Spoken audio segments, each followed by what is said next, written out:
Selamat malam teman-teman. Kali ini aku mau share tentang kelanjutan dari ujian online, masih tentang pembahasan ujian online. Di sini di part ketiga ya, sekarang untuk part ketiga akan membahas tentang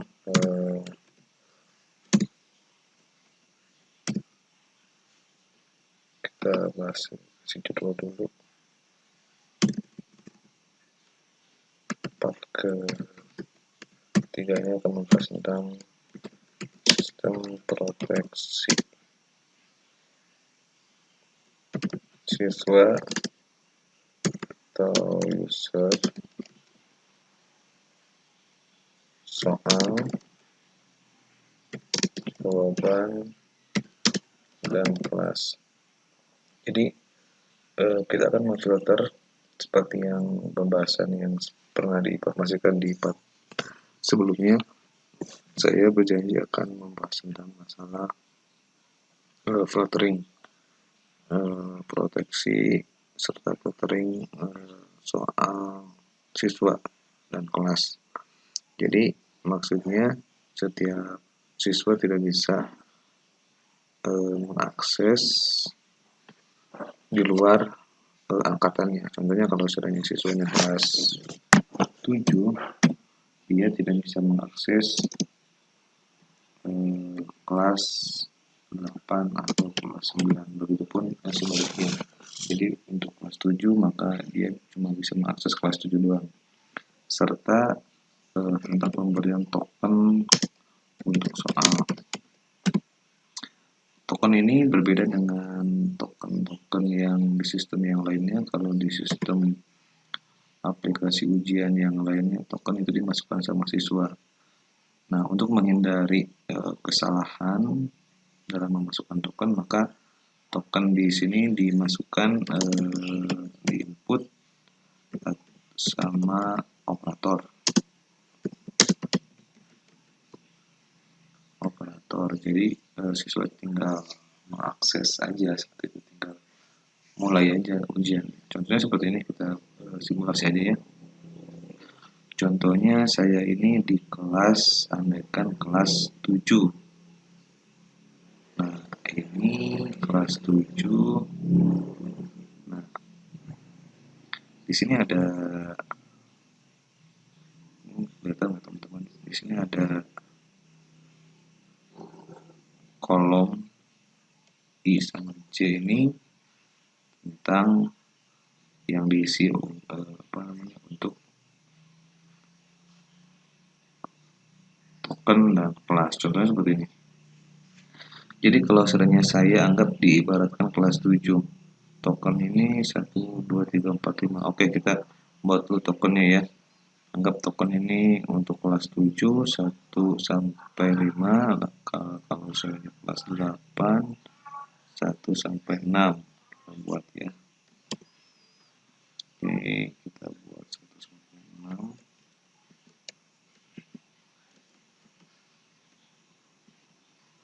Nah, kelihatan ya. Nah, di kelas 9, 1 sampai 7 ada kan. 7.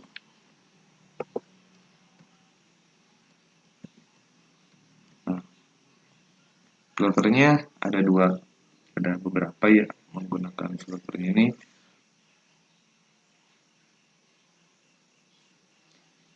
Oke, kita coba simulasi aja. Anggap saya ini di kelas 7 ya.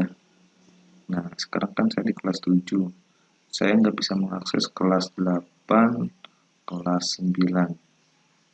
Nah, hanya bisa mengakses di kelas 7. Begitupun kalau seandainya token ini ada token sebagai untuk menghindari kesalahan dalam memasukkan token supaya siswa mempermudah siswa, maka token ini dimasukkan oleh operator ataupun guru.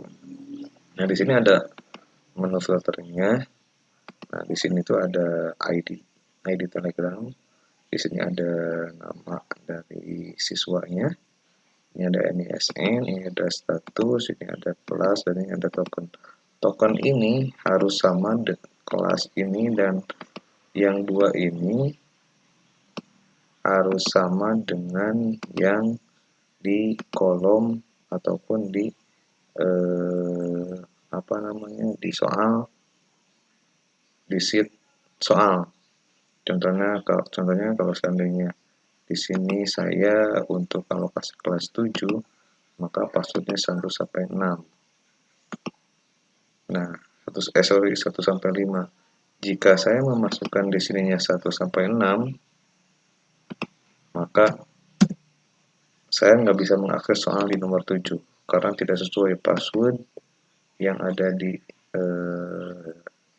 sheet user dengan password yang ada di sheet soal. Dia harus sama ya. Di sini 1 sampai 5, maka di sini pun 1 sampai 5. Jadi intinya untuk memfilter supaya setiap siswa angkatan, anggap kelas 8 nggak bisa mengintip soal kelas 7, begitupun sebaliknya. Jadi kelas 7 yang bisa mengakses untuk soal kelas 7 saja. Begitupun kalau seandainya ini kelas 7-nya dimasukkan di sini juga, tapi passwordnya salah, tetap nggak bisa. Begitupun sebaliknya juga, kalau seandainya passwordnya memang benar antara di sheet user ini dengan yang di sheet soal, tetapi ininya tidak diisi kelasnya, maka dia tidak bisa mengakses soal. Contoh seperti itu.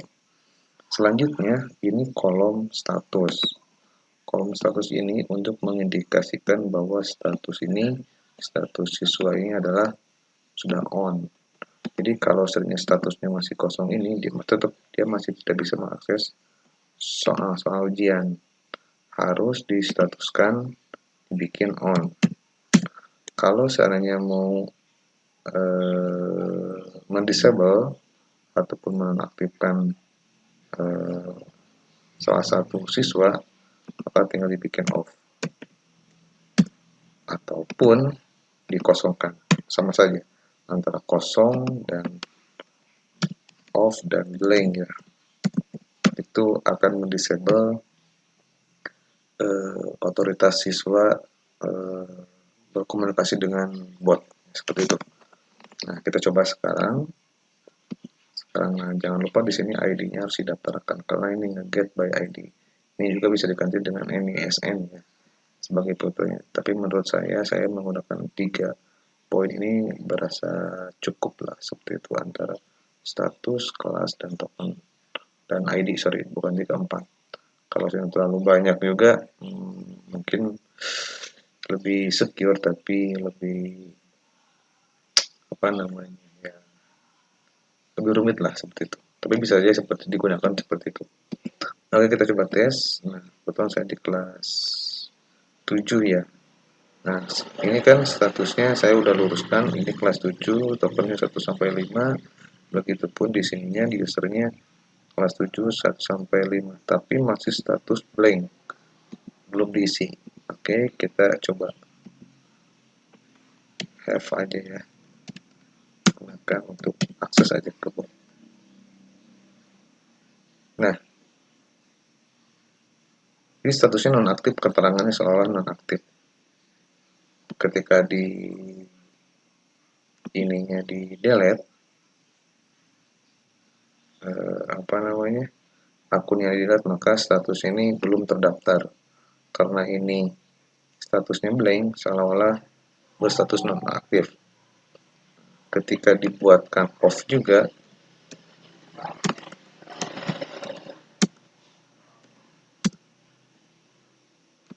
maka statusnya tetap masih nonaktif. Jika statusnya on, maka ini sudah normal. Muncullah seperti ini. Ini statusnya sudah on. Tetapi jika kita ini kelasnya anggap dihapus, kita coba masuk ke soal nomor 1 ya. Ya, coba soal nomor 1, kita tembak. Anggap saya di kelas 7 ya. kelas 7 soal nomor 1, andaikan nomor 1. Nah, ini keterangannya data tidak ditemukan. Ini seolah-olah datanya kosong. K7 kita nomor 2. Padahal di sini datanya ada ya. Padahal di sini datanya ada. Oke. Kita masukkan sekarang kolom nomor 7. Nah, sekarang kita tes. K7 nomor 1. Pasti muncul. Nah, ya kan? Pasti muncul karena ini sebagai filternya juga. Sekarang kita hapus tokennya. Maka dipastikan ini bakal tidak muncul.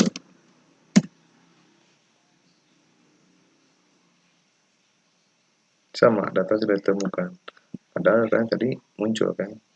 Ada datanya. Kita coba soal nomor 2.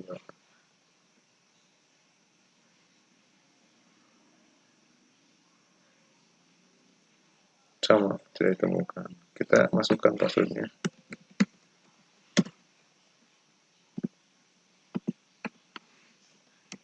Sekarang pasti muncul. Nomor 3. Nah, muncul kan? Nah, kita sekarang hilangkan ini. On-nya hilangkan.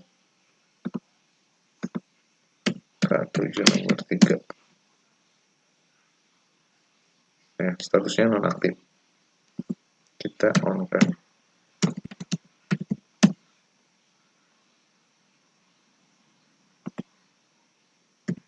K7 nomor 3.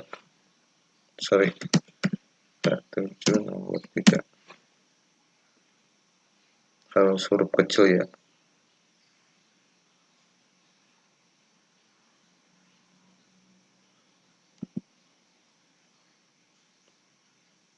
Sorry. Ini harus dihapus dulu.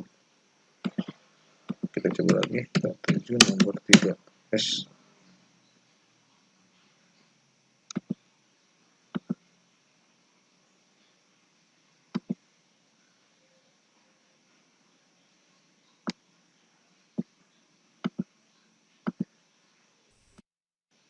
Kita ulangi. Ini koneksinya lambat banget. K7 nomor 3.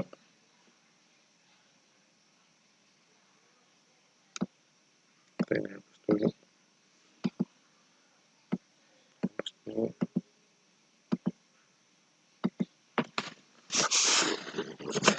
Ini mempengaruhi juga ke sistem koneksinya kalau semakin banyak filternya. Nah, ini akan muncul K7 nomor 3. Nah, ini kan datanya muncul. Nah, sekarang kita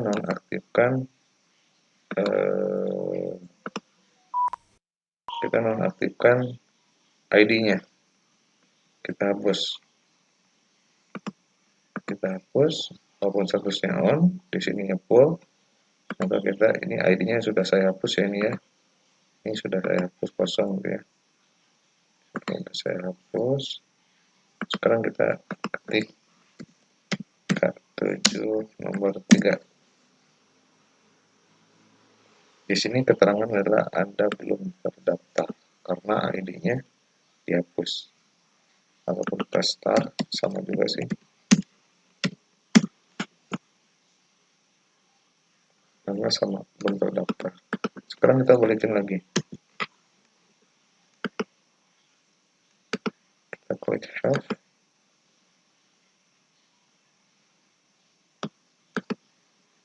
Sorry, ininya belum. Kita back aja.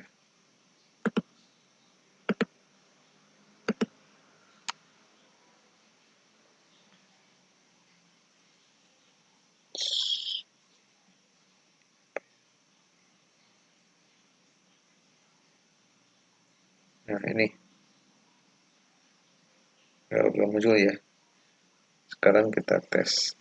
Nah, sekarang kita tes antara token ini seolah-olah nggak sama dengan sekarang kita tes kan ini nomor 8 ya. Nomor 8 1 sampai 6. Kita sekarang tes passwordnya. Kita tes ke nomor, soalnya kan saya di kelas 7 tapi pengen harus kelas 8. Kita tes. Nah, soal data tidak ditemukan ataupun kelas 9 nomor 1 sama tidak ditemukan, ataupun kita sekarang ganti karena ini kelas 7 1 sampai 5, kita ganti yang kelas ini 1 sampai 6. Seolah passwordnya salah. Maka ini juga tidak akan muncul. Kelas 7 nomor 1.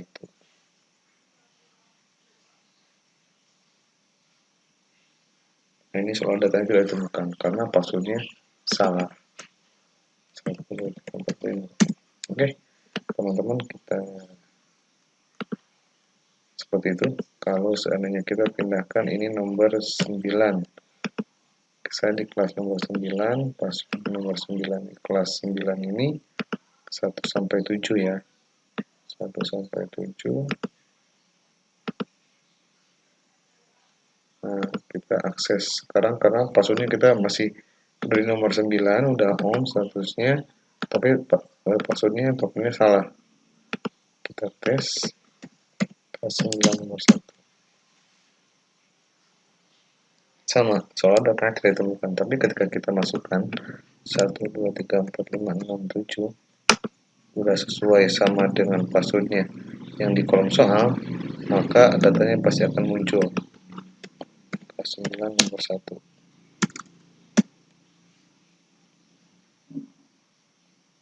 Datanya sudah muncul.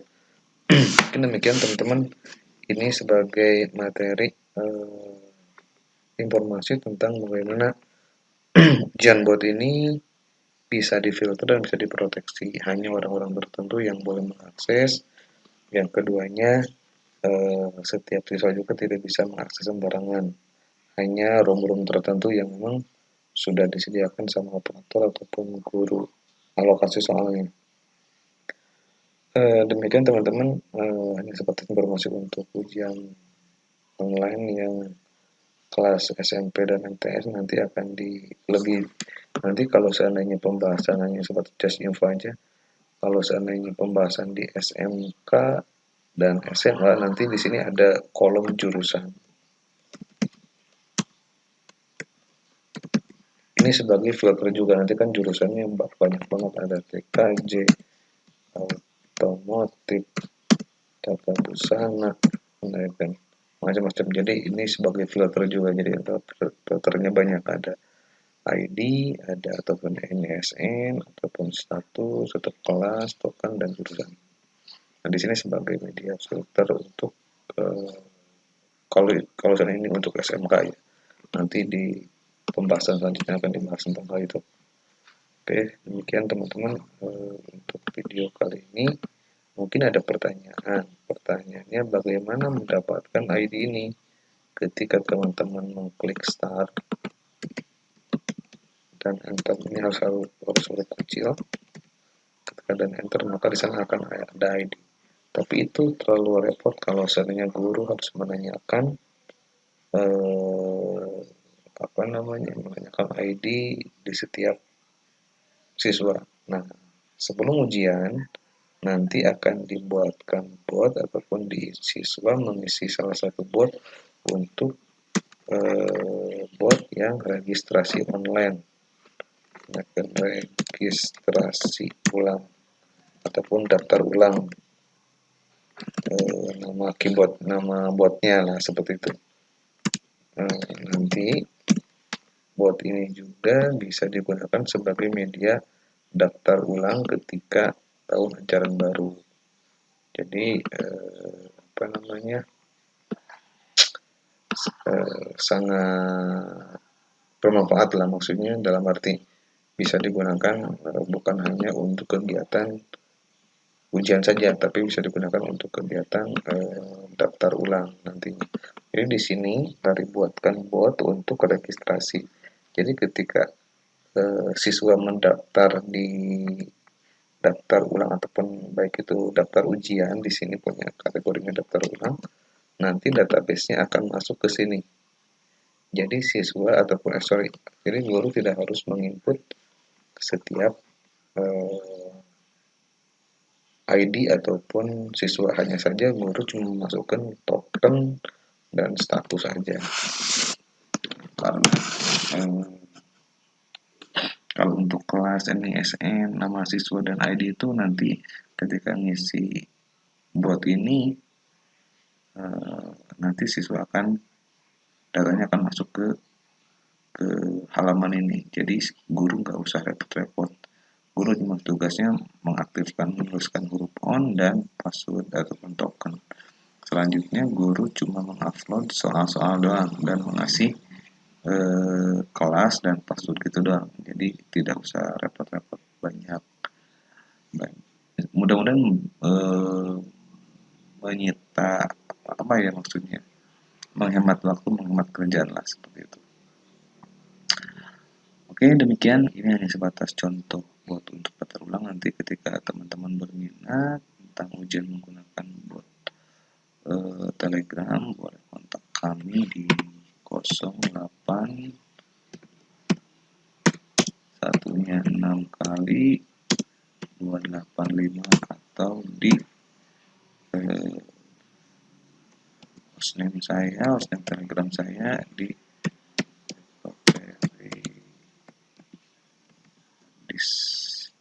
Nah, jadi teman-teman bisa kontak ke sini jika berminat ataupun mau menggunakan ataupun mau konsultasi tentang penggunaan bot Telegram. Selain pada video ini ya ada yang mungkin masukan-masukan ataupun pengen dibuatkan ataupun dan yang lainnya, boleh kontak kami di nomor ini. Mungkin demikian teman-teman. Terima kasih sudah like, sudah share, sudah subscribe. Assalamualaikum